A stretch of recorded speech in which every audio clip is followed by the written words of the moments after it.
Hello friends, this side RJ Meena. आप मुझे देख रहे हैं जीनियस विद्यार्थी यूट्यूब चैनल पर, जहां पर हम इंग्लिश को समझने की कोशिश करते हैं। तो हमने नाउन चैप्टर कंप्लीट कर लिया है।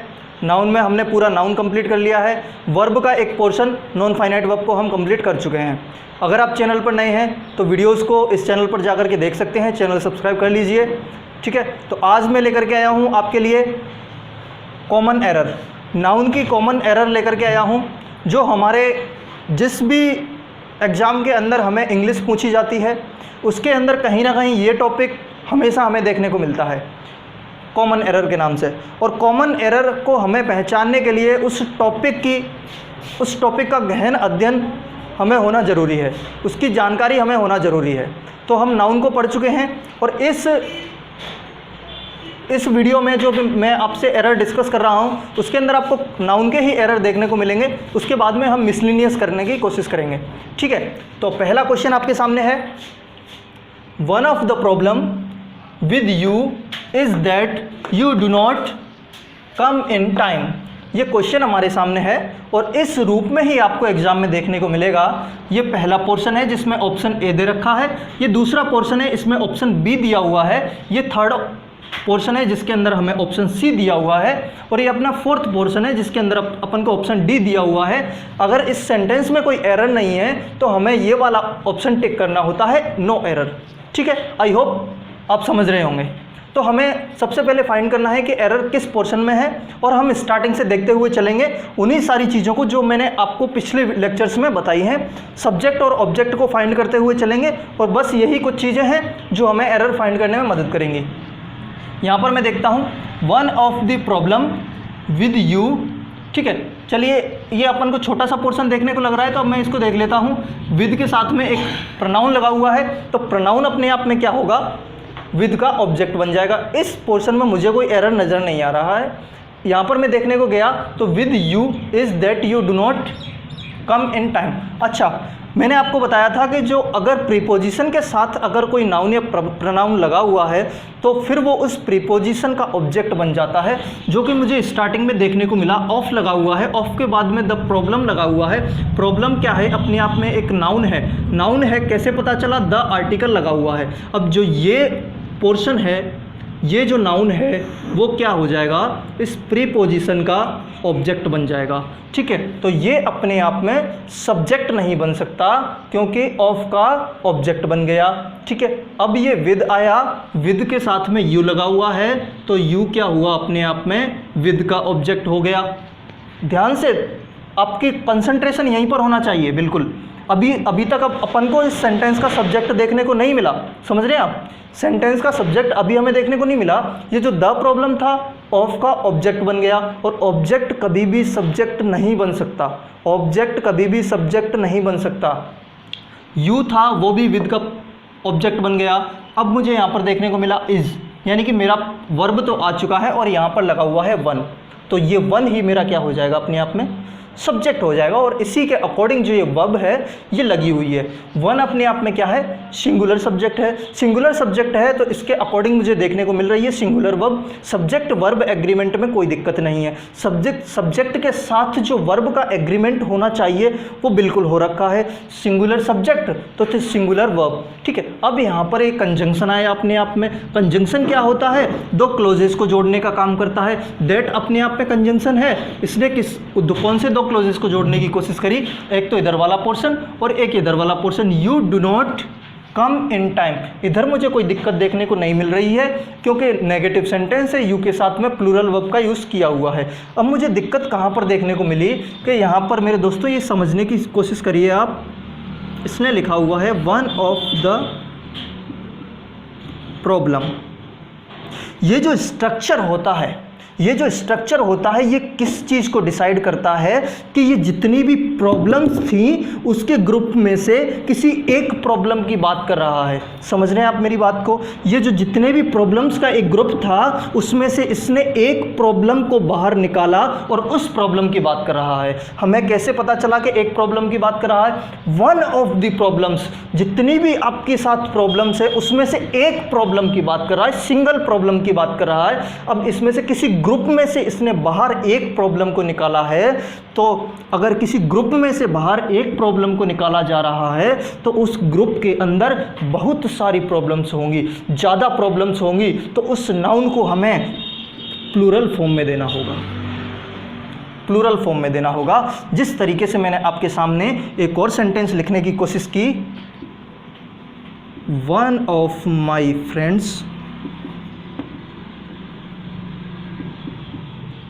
Is a doctor. मैंने सेंटेंस आपके सामने लिखा, one of my friends is a doctor. मैं बोलना चाह रहा हूँ कि जितने भी मेरे दोस्त हैं उनमें से एक दोस्त क्या है, डॉक्टर है। वन ऑफ माई फ्रेंड्स, मेरे जितने भी फ्रेंड्स हैं उसमें से एक फ्रेंड्स, मेरे फ्रेंड्स का जो एक ग्रुप है उसमें से मैं एक दोस्त की बात कर रहा हूँ। अगर मैंने मेरे दोस्तों के ग्रुप में से एक दोस्त को बाहर निकाला तो वो जो ग्रुप है उसके अंदर प्लूरल नाउन का यूज़ हमें करना होगा। तो इसलिए ये जो है यहाँ पर प्रॉब्लम की बजाय प्रॉब्लम्स का यूज़ हमें करना होगा। तो एरर हमारा था ए पार्ट के अंदर। ठीक है, नेक्स्ट क्वेश्चन की तरफ अपन को चलना है। दूसरा क्वेश्चन आपके सामने है, all the girls students of the college are advised to sit in the girls common room. Girls common room, अब यहाँ पर समझने की कोशिश हमें करनी है, all the girls student of the college. ठीक है, अब ये जो द कॉलेज है वो किसका ऑब्जेक्ट है, इस ऑफ का ऑब्जेक्ट है। मुझे देखना है कि ये आर का सब्जेक्ट कहाँ पर है। आर का, देखिए हमें किसी भी सेंटेंस के अंदर कॉमन को फाइंड करते टाइम पे किन चीज़ों का ध्यान रखना है। सबसे पहले हमें सब्जेक्ट को फाइंड कर लेना है। सब्जेक्ट फाइंड होते ही हमें क्या करना है, उस सब्जेक्ट की जो वर्ब सेंटेंस में दी हुई है उसका पता करना है कि ये जो वर्ब है सेंटेंस उस सब्जेक्ट के अकॉर्डिंग लगा है कि नहीं लगा, सब्जेक्ट वर्ब एग्रीमेंट हो रखा है कि नहीं हो रखा, वो चीज़ का हमें पता करना है।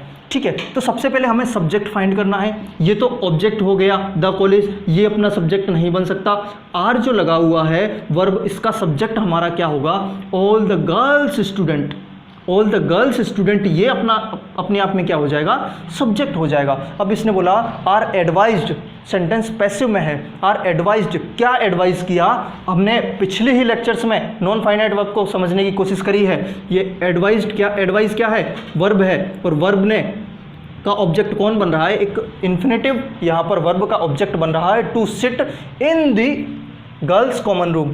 इन के बाद में जो भी मैटर आएगा, जो भी नाउन आएगा, वो अपने आप में उस इन का प्रीपोजिशन बन जाएगा। अब यहाँ पर एरर जो अपना पोर्शन है वो मैं आपको समझाने की कोशिश कर रहा हूँ। हो सकता है आपको ये चीज़ माइंड में ना आई हो, लेकिन यहाँ पर लिखा हुआ है गर्ल्स स्टूडेंट, गर्ल्स स्टूडेंट्स यहाँ पर लगा हुआ है। अब मैं आपको समझाने की कोशिश करता हूँ। यहाँ पर जो स्टूडेंट है उसके पहले गर्ल्स लगा हुआ है, ठीक है, लेकिन ये स्टूडेंट अपने आप में क्या है, एक नाउन है। अब नाउन से पहले क्या आया है, गर्ल आया है, तो ये अपने आप में एक एडजेक्टिव होना चाहिए। कौन सा स्टूडेंट, गर्ल स्टूडेंट। कैसे स्टूडेंट, गर्ल्स स्टूडेंट। कैसे स्टूडेंट, बॉयज स्टूडेंट। ठीक है, बॉयज स्टूडेंट। तो यहाँ पर स्टूडेंट को क्वालिफाई कर रहा है। इससे आने वाला पहले जो पहला वर्ड आया है इससे पहले वो क्या कर रहा है, स्टूडेंट को क्वालिफाई कर रहा है कि ये बॉय स्टूडेंट है या फिर गर्ल स्टूडेंट है। और जब भी इस तरीके की बात होगी, जब कोई नाउन एडजेक्टिव का काम करके किसी अदर नाउन को क्वालिफाई करेगा, तो हमें उसके साथ में उसको प्लूरल फॉर्म में नहीं लगाना। ठीक है, तो अपना जो राइट कंस्ट्रक्शन होगा वो होगा गर्ल स्टूडेंट। गर्ल स्टूडेंट बोलते हैं ना, मेल डॉक्टर, फीमेल डॉक्टर, इस तरीके से, तो उसको प्लूरलाइज थोड़ी हम करते हैं, तो इसलिए गर्ल स्टूडेंट अपना राइट कंस्ट्रक्शन होगा। एरर फिर से अपना था फर्स्ट पोर्शन के अंदर। ठीक है, नेक्स्ट क्वेश्चन आपके सामने है, third question, the majority of the women teachers. अच्छा, मैंने बोला ना आपके सामने कि women teachers are persuading the principal to consider their demands. ठीक है, अब फिर से वही सारी चीज़ों को अपन ने फाइंड करना है। The majority of the women, अब वही वाला कॉन्सेप्ट यहाँ पर लग रहा है जो पहले सेंटेंस में अपने यहाँ पर लगा था। बहुत सारी वुमेन्स का एक जो ग्रुप है उसमें से मेजॉरिटी ऑफ द वुमेन्स की बात हो रही है। अगर ग्रुप में से किसी चीज़ की बात होगी तो जो अपने आप में ग्रुप होगा उसके अंदर जो पर्टिकुलर पर्सन है, पर्टिकुलर थिंग्स हैं। अब ग्रुप की बात हो रही है तो उसके अंदर प्लूरल फॉर्म में होंगे वो सारे लोग। अब यहाँ पर जो लगा हुआ है वो क्या है, अपने आप में सिंगुलर लगा हुआ है, the majority of the women, यानी कि जो वुमेन का ग्रुप है उसमें से मेजॉरिटी की बात हो रही है। तो ये ग्रुप में जो वुमेन्स होंगी, जो वुमेन होंगी वो क्या होगी, प्लूरल फॉर्म में होंगी। प्लूरल फॉर्म में होंगी तो इसको हम किस तरीके से प्लूरल बनाते हैं, ये तो हुआ सिंगुलर फॉर्म और ये होगा प्लूरल फॉर्म। इसका हम MAN की बजाय MEN कर देते हैं, ना कि वुमेन्स। मैं भी वुमेन्स बोल गया था लेकिन वुमेन्स कोई वर्ड होता ही नहीं है। वुमेन होता है सिंगुलर फॉर्म और वुमेन होता है प्लूरल फॉर्म। तो यहाँ पर हमारा यहाँ पर एरर था और ए पार्ट के अंदर एरर था। ठीक है, नेक्स्ट क्वेश्चन की तरफ मैं आपको लेकर के चलता हूँ। तो दोस्तों हमने 3 एग्जाम्पल वहाँ पर डिस्कस किए थे।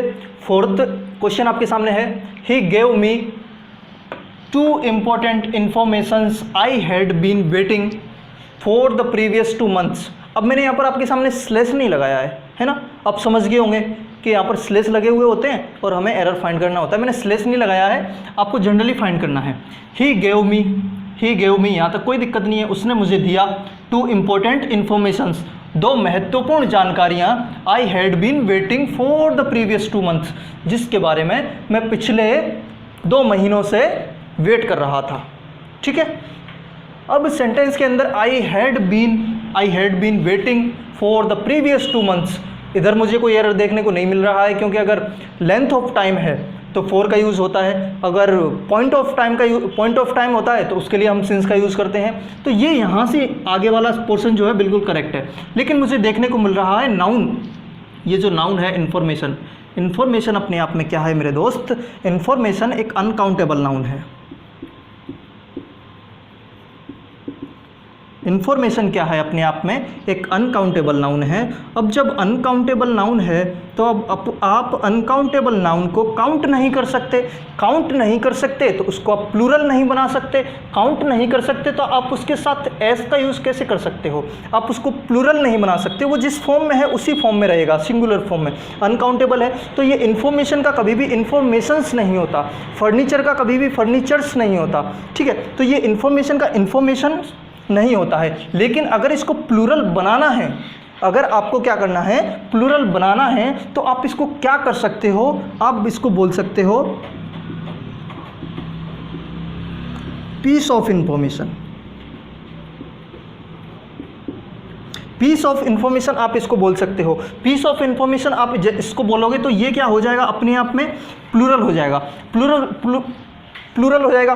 ठीक है दोस्तों, अब यहाँ पर हमें इसको प्लूरल तो बनाना है, क्योंकि 2 इन्फॉर्मेशन है, इसको प्लूरल बनाना है, लेकिन इसके साथ एस नहीं लगा सकते। तो हम क्या करेंगे, यहाँ पर 2 इम्पोर्टेंट पीस ऑफ इंफॉर्मेशन, यहाँ पर आप लगा देंगे पीस ऑफ इंफॉर्मेशन, जिससे एक सेंटेंस क्या हो जाएगा, करेक्ट हो जाएगा। लेकिन हमें सेंटेंस करेक्ट नहीं करना होता, हमें क्या करना होता है, ओनली एरर फाइंड करना होता है। तो हम इस पोर्शन में एरर बता देते हैं। ठीक है, नेक्स्ट क्वेश्चन आपके सामने है, these type of books are certainly helpful to the students preparing for the banking service examinations.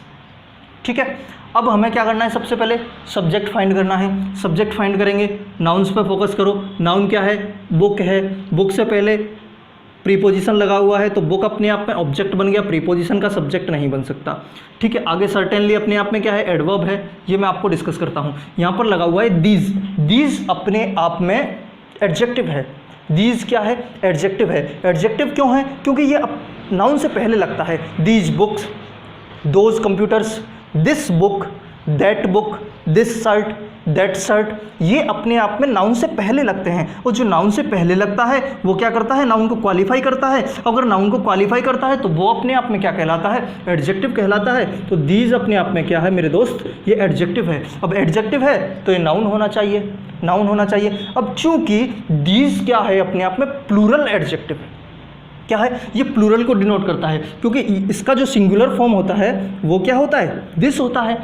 अब इसको हम प्लूरल बोलते हैं तो ये दीज हो जाता है। अब ये दीज प्लूरल है, प्लूरल चीज़ों के लिए यूज़ हुआ है तो वो नाउन भी तो प्लूरल ही होना चाहिए। चूँकि यहाँ पर टाइप क्या लगा हुआ है, एक सिंगुलर नाउन लगा हुआ है, तो इसको हमने क्या बना देना है, इसको प्लूरल बना देना है, टाइप्स हो जाएगा ये। These types of books are, अभी आर का सब्जेक्ट कौन है, आर का सब्जेक्ट है अपने आप में दीज टाइप्स। दीज टाइप्स अपने आप में क्या है, आर का सब्जेक्ट है। तो these types of books are certainly helpful. अभी लड़का मेरी बात नहीं समझ रहा है, सर्टेनली हेल्पफुल, हेल्पफुल क्या है, ये मार्कर कैसा है, ये मार्कर हेल्पफुल है। ये मार्कर कैसा है, ये मार्कर हेल्पफुल है। मैंने इससे किसका आंसर पूछा, कैसा का आंसर पूछा, हाउ का आंसर पूछा, और हाउ का जवाब कौन देता है, एडजेक्टिव देता है। एडजेक्टिव देता है तो ये मार्कर हेल्पफुल है, तो हेल्पफुल अपने आप में क्या हुआ, एडजेक्टिव हुआ। और मैंने आपको बताया था कौन सा एक स्ट्रक्चर बताया था, नाउन या प्रोनाउन, उससे पहले एडजेक्टिव, उससे पहले हमें देखने को मिलता है एडवर्ब। ठीक है, नाउन्स प्रोनाउन, उससे पहले एडजेक्टिव, उससे पहले एडवर्ब। ठीक है, अब एडजेक्टिव से पहले हमें क्या देखने को मिलेगा, एडजेक्टिव को कौन क्वालिफाई करेगा मेरे दोस्त, एडवर्ब क्वालिफाई करेगा। तो इससे पहले क्या लगा हुआ है, अपने आप में सर्टेनली लगा हुआ है, तो सर्टेनली अपने आप में क्या हो गया, एडवर्ब हो गया। ठीक है, ये बिल्कुल सही है। To the students, to preposition है, किसके लिए, स्टूडेंट्स के लिए। अब देखिए यहाँ पर ये चालाक गेम खेल गया एग्जामिनर। मैंने आपको पिछले ही वीडियोज़ में क्या बताया था, नॉन फाइनाइट वर्ब को, नॉन फाइनाइट वर्ब का यूज़ करके वो सेंटेंस का कैसे रंग बदल देता है, और यहाँ पर इसने रंग बदल दिया। To the students preparing for the banking service exam. अब यहाँ पर द स्टूडेंट आया है, उसके बाद में हमें देखने को मिल रहा है प्रिपेयरिंग। कभी भी आपके दिमाग में तो एक चीज़ आई ही होगी कि द स्टूडेंट्स यहाँ पर लिखा हुआ है, उसके बाद में लगा हुआ है प्रिपेयरिंग, तो ये एक कॉन्टिन्यूस टेंस है। कॉन्टिन्यूस टेंस है तो इससे पहले हमें वॉज, वर या फिर इज एम आर का यूज़ करना होगा, ऐसा दिमाग में आपके आया होगा। लेकिन आपको ये बात समझने की कोशिश करनी पड़ेगी कि ये प्रिपेयरिंग का तो सब्जेक्ट द स्टूडेंट बनेगा ही नहीं। क्यों नहीं बनेगा, क्योंकि द स्टूडेंट से पहले अपने आप में एक प्रीपोजिशन लगा हुआ है, और ये प्रीपोजिशन का ऑब्जेक्ट बन गया द स्टूडेंट। द स्टूडेंट क्या हो गया, ये प्रीपोजिशन का ऑब्जेक्ट बन गया, और object can not be a subject. इस लाइन को आपने याद करना है, जो एक बार ऑब्जेक्ट बन गया वो दोबारा लाइफ में कभी भी सब्जेक्ट नहीं बन सकता। तो ये प्रीपोजिशन का ऑब्जेक्ट बन गया, तो अब उसके पास जो चांसेस थे सब्जेक्ट बनने के वो खत्म हो गए। तो प्रिपेयरिंग के पास तो अपना कोई सब्जेक्ट है ही नहीं, इसके पास कोई सब्जेक्ट है ही नहीं, तो ये अपने आप में नॉन फाइनाइट वर्ब हो गई। लेकिन फिर भी मैं इसका सब्जेक्ट रखना चाहूँ तो मैं क्या बोलूँगा, these types of books are certainly helpful to the student. किन स्टूडेंट्स के लिए हेल्पफुल है, वो are preparing for the banking service examinations. जो लोग किसके लिए प्रिपेयर कर रहे हैं, बैंकिंग सर्विस एग्जामिनेशंस के लिए प्रिपेयर कर रहे हैं। और मैंने कल आपको क्या समझाया था, विच, वो, दैट, इन रिलेटिव प्रोनाउंस को अपन साइलेंट कर सकते हैं, इनको अपन इन रिलेटिव प्रोनाउंस को अपन साइलेंट कर सकते हैं। अब साइलेंट अकेला नहीं होगा, उसके साथ जो ऑक्सिलरी वर्ब लगी हुई है ना, उसको भी हमें साइलेंट करना होगा। तो इस एग्जामिनर ने क्या चालाकी करी और इसी को साइलेंट कर दिया, और हमें क्या लगा कि द स्टूडेंट की वर्ब ये है मेन वर्ब, और इसके साथ में हमें इस एम आर लगाना चाहिए, और हम अपना जो आंसर था वो गलत करके आ गए। तो इस चीज़ को आपको समझ के रखना है, क्योंकि जब भी आपको नाउन दिखे ना, उसका आप ये पता कर लो कि ये सब्जेक्ट है या ऑब्जेक्ट है। जैसे ही आपको अगर ये पहले बात पता चल जाती कि ये ऑब्जेक्ट है, तो आप समझ जाते कि ये प्रीपोजिशन का सब्जेक्ट नहीं, इसका प्रिपेयरिंग का सब्जेक्ट वो नहीं बन सकता। इस लेवल से मैं आपको समझाना चाहता हूँ। देखिए, अपना मोटिव ये नहीं है कि अपन सेंटेंस में एरर दिखा दें और वहाँ पर उसको डिनोट कर दें कि यहाँ पर अपना एरर है। मेरा मोटिव ये है कि सेंटेंस में एक एक वर्ड जो लिखा हुआ है ना, वो दूसरे वर्ड से किस तरीके से रिलेट करता है, वो दूसरे वर्ड से, दूसरे पार्ट्स ऑफ स्पीच से किस तरीके से जुड़ा हुआ है, उन चीज़ों को कहीं ना कहीं एक दूसरा कॉन्सेप्ट डेवलप करवाने की मैं आपकी कोशिश कर रहा हूँ। इस तरीके से हम इस इंग्लिश को समझने की कोशिश करेंगे। नेक्स्ट क्वेश्चन आपके सामने है, ही हैज़ ऑर्डर्ड। ही क्या है, अपने आप में सब्जेक्ट है, हेल्पिंग वर्ब, ऑक्सिलरी वर्ब हो गई। अब इसके साथ में हमें क्या चाहिए होता है, वी थर्ड चाहिए होता है। वी थर्ड लगा हुआ है, यहाँ तक मेरे को कोई दिक्कत देखने को मिली नहीं। He has ordered bricks for the, for के बाद में मुझे क्या देखने को मिला, for the proposed hotel and bars. Proposed hotel, अब ये प्रपोज अपने आप में क्या होता है, वर्ब होता है। प्रपोज करना, प्रपोजल नाउन होता है, वहीं प्रपोज क्या होता है, वर्ब होता है, ठीक है। लेकिन यहाँ पर क्या लगा हुआ है, थर्ड फॉर्म लगा हुआ है। वर्ब का थर्ड फॉर्म एडजेक्टिव की तरह काम करे तो हम उसको पास्ट पार्टिसिपल बोल देते हैं। और मुझे पता कैसे चला कि ये पास्ट पार्टिसिपल है, मुझे कैसे मालूम चलेगा कि ये एडजेक्टिव का काम कर रहा है? अरे मेरे दोस्त, ये आर्टिकल लगा हुआ है और आर्टिकल किसके लिए काम करता है, एक नाउन के लिए काम करता है, नाउन के लिए काम करता है। तो यहाँ पर मुझे नाउन देखने को मिल रहा है। अब नाउन से पहले जो भी आएगा वो एडजेक्टिव होगा, क्योंकि वो उस नाउन को क्वालिफाई करेगा, उस नाउन को क्वालिफाई करेगा। तो प्रपोज्ड, होटल एंड बार्स ये दोनों के लिए है, ठीक है। लेकिन मुझे देखने, अब जो इसके बाद आर्टिकल के बाद इस फोर के बाद जितना भी अपना नाउन आया वो क्या हुआ, इस फोर का ऑब्जेक्ट बन गया। इसका इधर वाला जो मैटर था नाउन का वो क्या हुआ, फोर का ऑब्जेक्ट बन गया। लेकिन मुझे यहाँ पर एक चीज़ देखने को मिल रही है, ब्रिक्स। ब्रिक्स अपने आप में क्या होता है, ब्रिक का मतलब होता है ईंट। ईंट, ईंट को आप काउंट कर सकते हो कि नहीं कर सकते हो, इसके दो एस्पेक्ट बनते हैं। इसका क्या बनता है, एक तो आप इसको काउंटेबल में भी यूज़ कर सकते हो और आप अनकाउंटेबल में भी यूज़ कर सकते हो। काउंटेबल में, अब अगर मैं आपको बोल दूं कि इसको आप काउंट नहीं कर सकते तो आप बोलेंगे क्यों जी बेवकूफ़ बना रहे हो, ईंट तो हम काउंट करके ही लाते हैं, काउंट करके ही लाते हैं ना ईंट, तो है ना, दुकानों से। तो इसको काउंट तो कर सकते हो, लेकिन जब भी आप इसको एज ए मटीरियल यूज़ करोगे, जब भी आप इसको एज ए मटीरियल यूज़ करोगे तब आप इसको काउंट नहीं कर सकते, क्योंकि मटीरियल नाउन क्या होता है, एक अनकाउंटेबल नाउन होता है। अब अनकाउंटेबल नाउन होता है, मुझे कैसे पता चलेगा कि इसको मटेरियल की तरह यूज़ कर रहे हैं या नहीं? अरे मेरे दोस्त, आगे लिखा हुआ है, इसने ऑर्डर किया ब्रिक्स को, ईंटों को, किस लिए ऑर्डर किया? अरे होटल और बार की यूज़ के लिए इसने इसको ब्रिक्स को ऑर्डर किया। अब ब्रिक्स को ऑर्डर किया तो ये एक मटेरियल की तरह यूज़ होगा। मटेरियल लगता है ना, रॉ मटेरियल होटल बनाने में, बार बनाने में होटल ब्रिक्स का यूज़ होता है, ईंटों का यूज़ होता है। ईंटों से एक बात याद आई कि इस दुनिया में इस कदर गलतफहमी फैली है, इस दुनिया में इस कदर गलतफहमी फैली है कि हर ईंट को लगता है कि दीवार उसी पर खड़ी है ना। तो इस तरीके से हम इसको काउंट नहीं कर सकते। जब काउंटेबल का एक परसेप्शन आपके सामने रखा जाएगा तब आप इसको काउंट भी करोगे, लेकिन मटेरियल की तरह आप इसको काउंट नहीं कर सकते। और यहाँ पर मटेरियल की तरह ही यूज़ हो रहा है, काउंट नहीं कर सकते, तो आप इसका प्लूरल कैसे बना सकते हो मेरे दोस्त? तो इसलिए हमारा एरर था, इसको हमने लिखना है ओनली ब्रिक, ये अपना राइट आंसर हो जाएगा। तो दोस्तों इस लेवल से हमें इंग्लिश को समझने की कोशिश करनी है। और जब भी आप कॉमन एरर लगाते हैं आपके घर पर बैठ करके, तो आपको ओनली एरर फाइंड नहीं करना है। कभी भी आपको सेंटेंस को इस नज़र से देखना ही नहीं है कि आप उसके अंदर एरर फाइंड करने के लिए निकले हो। आपको इस लेवल से पढ़ने की आप कोशिश करेंगे तो आपको सारी चीज़ें जो है इजी होना महसूस हो जाएगी, ठीक है। तो वीडियो को अभी तक लाइक नहीं किया, वीडियो को लाइक कर दीजिए। कमेंट बॉक्स में आप मेरे को बताइए कि क्या आपके डाउट्स है, मैं क्लियर करने की कोशिश करूँगा अगली वीडियो में। चैनल को सब्सक्राइब नहीं किया, चैनल को सब्सक्राइब कर दीजिए। मैं मिलता हूँ आपसे अगली वीडियो में। Thank you so much.